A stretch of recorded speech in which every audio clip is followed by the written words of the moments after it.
എനിക്ക് ബിഗ് ബോസിൽ ഏറ്റവും കൂടുതൽ വാഴയത് വേറൊരു എനിക്ക്. അതെ, പക്ഷെ അത് വെറുതെ ആണ്. നോബിചേട്ടൻ അവിടെ ജോലിയും കാര്യങ്ങളൊക്കെ കൂലിപ്പണിയായിരുന്നു. പിന്നെ എഡിറ്റർ അല്ല ഇത്, ബിഗ് ബോസ് എന്ന് പറഞ്ഞത് എഡിറ്റഡ് ഷോ. അതുകൊണ്ടാണ് അവിടെ ജോലി ചെയ്തിട്ടുണ്ട്. പിന്നെ അവിടെ ജോലി ചെയ്യേണ്ട നിക്കാൻ പറ്റും ആണോ? തോന്നുന്നു. ഞാൻ വിചാരിച്ചു ഞങ്ങൾ എല്ലാരും വിചാരിച്ചെന്ന് പറഞ്ഞു നോബി കണ്ടില്ലേ നല്ല മിടുക്കനായിട്ട് ഒരു ശരീരവരിങ്ങ ഒരു സംഭവമില്ല, സംസാരിക്കുക പോലും ഇല്ല, എത്ര സേഫ് ആയിട്ട് കൗണ്ടർ ഒന്നും ഇവര് കാണിച്ചിട്ടില്ല. അതാണ് അത് കുഴപ്പമില്ല, അത് ഞങ്ങൾക്ക് അറിയാം.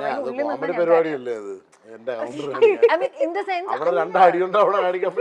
എക്സാക്ട്ലി ഇതാണ് നടന്നത്. പക്ഷെ നോബിചേട്ടൻ അവിടെ പലർക്കും ഒരു സമാധാനം ആയിരുന്നു. അത് നിങ്ങൾക്ക് അവർക്ക് ഷോ എന്ന് പറഞ്ഞാൽ അവർക്ക് വേറെ ജനം കാണാൻ വേണ്ടിയുള്ള കണ്ടന്റ് വേണം അവർക്ക്. അവിടെ പോയിരുന്ന് തമാശ അടിച്ചവരാ. ഇത്രയോ വർഷം ഏഷ്യാനിൽ നമ്മൾ കോമഡി പരിപാടി ചെയ്തിട്ടാണ് വീണ്ടും അവിടെ ചെന്ന് ബിഗ് ബോസിൽ എന്താ അവര് വീണ്ടും ഞങ്ങളിന്ന് വേറെ വല്ല പ്രതീക്ഷയാണെങ്കിൽ ഞങ്ങളെ കൊണ്ടിട്ടത്. ഞങ്ങൾ അവിടെ ചെന്ന് അടിയുണ്ടാക്കി. പക്ഷെ അതുകൊണ്ടായിരിക്കും ഇങ്ങനെ ഒരു പേര് പുറത്ത് വന്നിട്ടുണ്ടാവുക. ഈ വാഴ എന്നുള്ള പേര് ആദ്യത്തെ